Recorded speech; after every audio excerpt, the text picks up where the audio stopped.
ఆయన ఏ పార్టీలో చేరితే అది మాకేం సంబంధాలు లేవండి. ఆయన ఎక్కడికి పోయి ఏ పార్టీలో చేరినా, ఎక్కడ ఉన్నా కూడా మాకు దాని గురించి అసలు మేము అబ్జెక్ట్ చేయట్లా.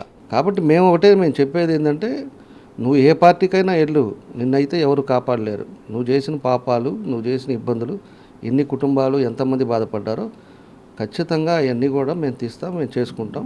నువ్వు ఏ పార్టీలోకి నీ లభి కోసమో, లేకపోతే నీ ఆస్తులు కాపాడుకోవడం కోసమో, నువ్వు చేసిన అవినీతిని కప్పిపుచ్చుకోవడానికో నువ్వు పార్టీలోకి వెళ్తున్నావా ఏందనేది ఆ భగవంతుడికి తెలవాలి.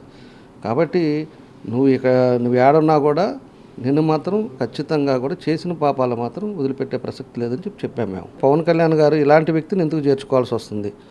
ఇతను ఏమన్నా ఎమ్మెల్యేనా, ఎమ్మెల్సీనా, లేకపోతే ఇంకోట? పవన్ కళ్యాణ్ గారు ఎందుకు అంత తొందరపడి 100 రోజుల్లోనే ఇతను చేర్చుకుంటున్నారా అనేది మాకు అర్థం కావట్లేదు. దానికోసమే మేము పవన్ కళ్యాణ్ గారు, నేను మొన్న కూడా అనింది ఏంటంటే, రేపు ఏదన్నా కూడా పోలీసు వాళ్ళు వచ్చేసి రేపు ఇతను కేసుల్లో కానీ ప్రూవ్ అయిపోతే పవన్ కళ్యాణ్ గారు కూడా ఇతను కాపాడలేని పరిస్థితి వస్తుంది. ఎందుకంటే ఆయన కానీ చంద్రబాబు నాయుడు గారు, ఎన్డీఏ కూటమి ఎవరు కూడా ఇలాంటి యాక్టివిటీస్ని ఎంకరేజ్ చేయరు. ఖచ్చితంగా తెలుసు కదా, మన చిత్తూరు జిల్లా ఒక ఎమ్మెల్యేని కూడా జరిగినప్పుడు ఇమీడియట్గా పార్టీ సస్పెండ్ చేసింది. కాబట్టి ఇలాంటి పరిస్థితులే వస్తాయి. ఇలాంటి మీద ఇన్ని ఉండేటప్పుడు ఇతను అర్జెంటుగా చేసుకోవాల్సిన అవసరం ఏంటి అని చెప్పి నేను ఆ రోజు అన్నాను తప్పితే వేరే ఉద్దేశం కాదు. జనసేన వాళ్ళకి ఇంట్రెస్ట్ ఉండి చేసుకున్నారంటే అది వాళ్ళ పార్టీ ఇష్టం, పార్టీ నిర్ణయాలు. కానీ ఖచ్చితంగా ఇతను చేసినవి మాత్రం తప్పులు మాత్రం చాలా చేశాడు. కొడుకు కానీ ఈయన కానీ వియంకుడు కానీ ఇవన్నీ కూడా తీస్తున్నాం. తీసి ఖచ్చితంగా ప్రజలకి తెలియపరచాల్సిన బాధ్యత ఈరోజు మా మీద ఉంది. కాబట్టి అవన్నీ కూడా చేస్తాం. జనతలు చేరుతున్న సందర్భంగా ఏర్పాటు చేసిన ఫ్లెక్సీలను చించడం వెనుక ఎవరు హస్తం ఉందని అంటున్నారు?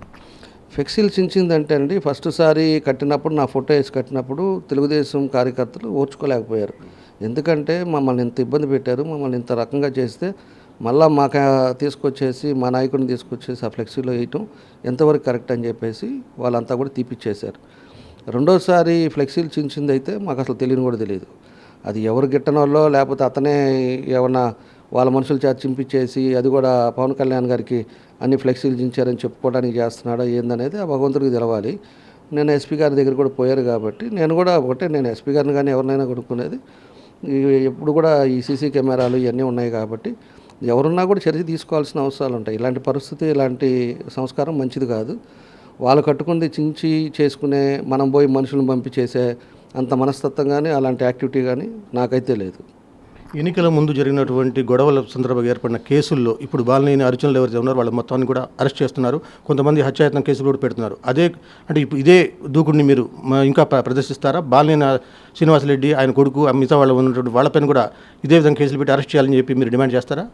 ఖచ్చితంగా అండి. ఇప్పుడు 400 మంది పోయి ఒక గవర్నమెంట్ హాస్పిటల్ మీదకి వచ్చేసి హాస్పిటల్లో భయప్రాంతులను చేసి పేషెంట్లు ఉండారని తెలవకుండా ఇతను 5 సార్లు నేను గెలిచాను, నేను తోపుని అనుకునే వ్యక్తి హాస్పిటల్కి అంతమందిని వేసుకుని వచ్చి అద్దాలు పగలగొట్టి అన్నీ చేస్తే అదంతా లైవ్ ఉంది. అన్నీ సీసీ ఇవన్నీ ఉన్నాయి కాబట్టి ఎలక్షన్ ముందు కాబట్టి అవన్నీ కూడా ఆ టైంలో ఇవన్నీ పెద్దది చేస్తారని చెప్పేసి పోలీసులు కొంచెం దాన్ని స్లో చేశారు. ఈరోజు అన్నీ కూడా ఒక్కొక్కటి తీస్తారు. ఆ రోజు ఎవరెవరు ఉన్నారు, ఆ రోజు ఎంతమందిని కొట్టారో తెలుగుదేశం వాళ్ళని మనం కళ్ళ ముందు చూసాం.